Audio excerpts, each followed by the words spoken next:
The economy may indeed be getting back in shape. Factory output surged by about 3.8% for the month of November, and consumer inflation remained within the central bank's comfort zone levels in December, making Finance Minister Arun Jaitley's job a lot easier just ahead of his first full-year budget. What is more comforting is the fact that inflation has remained lower despite a rise in fuel and vegetable prices. Industries also put up a decent show, with the manufacturing sector clocking 3% growth in November. Even the capital goods sector did its bit with a 6.5% growth. No such luck for consumer durable makers who've been expecting a spike in demand during the peak festive season. Economists believe the stage is now set for an interest rate cut by RBI Governor Raghuram Rajan when he unveils the next monetary policy. The twin treat on the macro front is our top story on Business Tonight.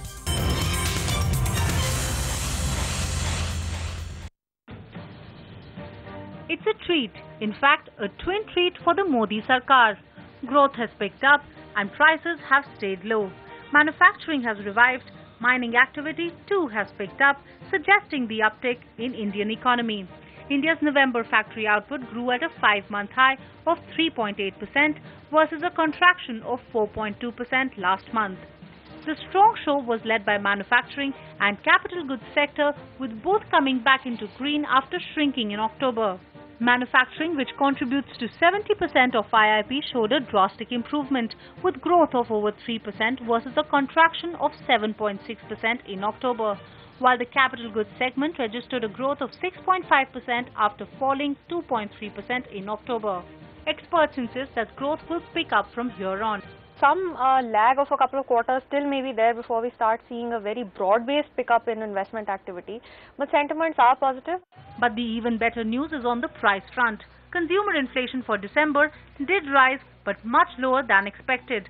It rose to 5% compared to 4.38% in November. High food and fuel prices did make the inflation rise, but the lower than estimated surge is on account of a crash in global crude and less impact of the base effect wearing off. We were a little worried on how much of the crude and other commodity prices dropped had the potential of translating into inflation. Obviously it has. I think the stance will be dictated by the RBI's thinking on where the economic drivers for inflation and growth are moving forward. Industrial output is making a tepid recovery, but given the entire emphasis on Make in India, experts expect growth engines to rev up. For the RBI governor, the question no longer is will he, but now how much will he cut rates by? And will this rate cut mark a change in policy stance as well? Ruchi Bhatia, ET Now, New Delhi.